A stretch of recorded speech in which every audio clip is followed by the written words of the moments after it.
Hello students, hi everyone. देखिए आज LCM और एचसीएफ के बारे में थोड़ा सा पढ़ेंगे, ठीक है। क्लास 6 से लेकर 10th तक ये बहुत इंपॉर्टेंट पॉइंट होता है, एलसीएम और एचसीएफ। मैं चाहता हूँ कि थोड़ी सी आपको इसकी डोज दी जाए कि एलसीएम का एक्चुअल मीनिंग क्या है और एचसीएफ का भी एक्चुअल मीनिंग क्या है, फिर क्वेश्चन सोल्व करने में हम किस तरह से इनकी हेल्प लेते हैं। तो बेसिकली बच्चे क्या करते हैं, जब एलसीएम फाइंड करना होता है, ठीक है, मेन प्रॉब्लम तो इसमें आती है। एलसीएम फाइंड करते वक्त बच्चे कुछ भी मल्टीपल सेलेक्ट कर लेते हैं और वो सोचते हैं कि एलसीएम होगा। हालांकि कुछ क्वेश्चंस में अगर वो आप मल्टीपल ले भी लेते हैं तो आपका आंसर आ जाएगा, फाइनली आंसर आ जाएगा, लेकिन कम टाइम में हमें एक्यूरेट आंसर चाहिए। तो उसके लिए आपको क्या करना होता है कि कैलकुलेशन को कम से कम रखना होता है। वो तब होता है जब आप एग्जैक्टली एलसीएम लेते हैं। अब इसका मतलब होता है लीस्ट कॉमन मल्टीपल, ठीक है, लीस्ट कॉमन मल्टीपल। तो सबसे पहले देखिए क्या होता है, काफी छोटा वीडियो होगा ये और आई थिंक कि आपका कंसेप्ट हमेशा के लिए दूर हो जाएगा। देखिए एल का जो मतलब है वो है लीस्ट, सी का जो मतलब है वो है कॉमन और एम का जो मतलब है वो है मल्टीपल। इन तीनों वर्ड्स का मतलब आपको समझना है, ठीक है, लीस्ट कॉमन मल्टीपल। अब मैं यहां पर दो नंबर्स ले रहा हूं। फॉर एग्जांपल मैंने दो नंबर्स लिए, मान लीजिए मैंने कहा 4 और 6। अब इनका जब हम एलसीएम निकालेंगे तो देखिए हम क्या करते हैं। सपोज एक क्वेश्चन आया इस तरह से, मान लीजिए 7/4 और प्लस 13/6। अब आपको पता है इस क्वेश्चन को सोल्व करने के लिए आपको एलसीएम लेना होगा, आपको यहां पे एक एलसीएम लिखना होगा। कई बार बच्चे इसका मल्टीपल लिखते हैं, वो डायरेक्ट क्या करते हैं 6 4 जा 24। अब 24 होता है मल्टीपल, एलसीएम नहीं होता। तो बस यही आपको समझना है इस वीडियो में कि एलसीएम का क्या मतलब होगा। देखिए इन सारे वर्ड्स का मीनिंग समझे वन बाय वन। पहले हम टेबल लिखते हैं, ठीक है। 4 की हमने टेबल लिखी, मान लीजिए यहां तक लिखी हमने टेबल, ठीक है। 6 की टेबल लिखी। अब इसमें आपको ऐसा नंबर फाइंड करना है जो इन दोनों की टेबल में मिलता है सबसे पहले। वैसे तो बहुत से नंबर मिलेंगे दोनों की टेबल में, सबसे पहले में क्या मिला 12, ठीक है। थोड़ा सा आगे चलते हैं, 4 की टेबल में क्या आएगा, ये आएगा। अब देखिए फिर हमें क्या मिला 24। इस तरह से बहुत से नंबर्स हैं, कितने होंगे, इनफाइनेटली होंगे, बहुत होंगे, ठीक है। बट सबसे जो पहले मिला कॉमन मल्टीपल वही होता है एलसीएम। अब देखिए इसका मीनिंग क्या हुआ, पहले हम देखते हैं मल्टीपल, यानी 4 का मल्टीपल 12 होगा, 6 का मल्टीपल भी 12 होगा। फिर कॉमन मल्टीपल, यानी कि देखो 16 क्या है 4 का मल्टीपल और 18 6 का, लेकिन ये तो कॉमन नहीं है, ये तो दोनों डिफरेंट हैं। तो कॉमन मिला 12, फिर कॉमन मिला 24, फिर और मिलेगा आगे, ठीक है, 36 भी मिलेगा।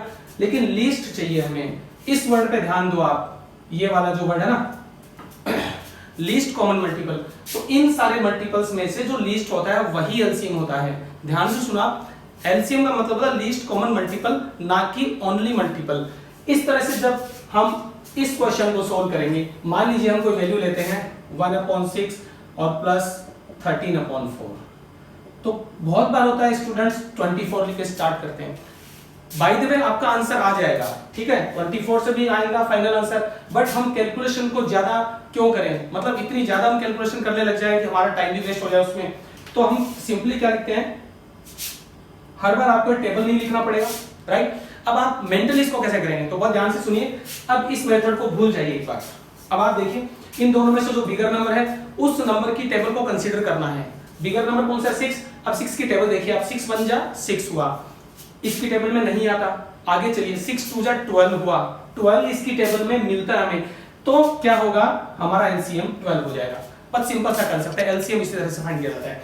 बाकी जो क्लास 6 7 और 8 है उसमें आपका एक मेथड आता है प्राइम फैक्टराइजेशन करके, ठीक है, एक डिवीजन करके आता है, उससे भी आप पता कर सकते हैं। बट जब क्वेश्चन सोल्व कर रहे हैं तो हमें प्राइम फैक्टराइजेशन नहीं करना, फालतू टाइम वेस्ट बिल्कुल नहीं करना हमें, हम, ठीक है। अब देखिए 6 की टेबल में 2 टाइम्स आता है, 2 को 1 से मल्टीप्लाई किया 2, 4 की टेबल में 3 टाइम्स मिलता है, 3 को 13 से मल्टीप्लाई किया 39 और ये हो गया 41/12, ठीक है।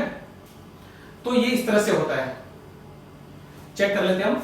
ये 3 से हो गया 1/6, ये 3 से हो गया, ठीक है, राइट, 41/12। अब देखिए फिर से एक एग्जांपल लेते हैं, मान लीजिए थोड़ा बिगर नंबर लेते हैं हम, जैसे हमने कहा 16 और 48।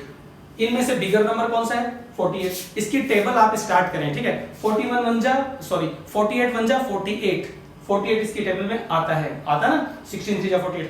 बस यही एलसीएम हो गया, राइट। चलो कुछ और नंबर लेते हैं, मान लीजिए 7 हुआ और 7 छोड़िए, जैसे 6 लिया हमने और 8 लिया। देखिए बिगर नंबर होगा 8, 8 की टेबल बोलेंगे हम। 8 1 जा 8, इसकी टेबल में नहीं आता। 8 2 जा 16 नहीं आता। 8 3 जा 24, इसकी टेबल में भी 24 में मिलता है। तो एलसीएम क्या हुआ? 24 हुआ।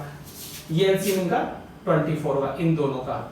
तो आई थिंक आप समझ गए होंगे। अब 2 नंबर के बजाय 3 नंबर भी हो सकते हैं। तो मैं एक लास्ट एग्जांपल लेता हूं, ठीक है, 3 नंबर्स का, जिससे कि वीडियो ज्यादा बड़ा ना हो, और इसको देखने के बाद आपका एलसीएम का कांसेप्ट हमेशा के लिए खत्म हो जाएगा। ठीक है, बाकी जो बुक्स में आपके मेथड दे रखा है, एक तो प्राइम फैक्टराइजेशन होता है, दूसरा लॉन्ग डिवीजन होता है, वो आप बुक में से देख रहे हैं। ये मैं आपको टेक्निक बता रहा हूं। क्या होता है, कई बार कॉम्पिटिटिव एग्जाम्स होते हैं या ऑब्जेक्टिव टाइप्स के क्वेश्चंस होते हैं, वहां आपको इस पॉइंट से बहुत हेल्प मिलेगी। देखो जैसे मैंने 3 नंबर्स लिए 2 3 4, सिंपल सा एक नंबर है ना। बिगेस्ट नंबर हमारा हुआ 4, 4 की टेबल आप बोलेंगे 4 1 जा 4। क्या 4 इसकी टेबल में आता है? नहीं आता। इसकी टेबल में आता है, बट सभी की टेबल में वो नंबर मिलना चाहिए। आगे चलते हैं, 4 2 जा 8, 8 भी इसकी टेबल में नहीं आता। 4 3 जा 12, देखो 12 यहां भी मिलता है, इन दोनों की टेबल में भी 12 मिलता है। तो एलसीएम क्या हो गया? 12 हो गया। अब नंबर्स 3 भी हो सकते हैं, 4 भी हो सकते हैं, कितने भी हो, आपको बस एक कांसेप्ट अप्लाई करना है। ठीक है स्टूडेंट्स, आई थिंक एलसीएम का डाउट अब आपको बिल्कुल नहीं रहेगा। इसको अपने फ्रेंड्स के साथ ज्यादा शेयर करना। ठीक है, तो नेक्स्ट वीडियो में हम एचसीएफ के बारे में देखेंगे, छोटा सा वीडियो होगा हाईएस्ट कॉमन फैक्टर का। Have a good day.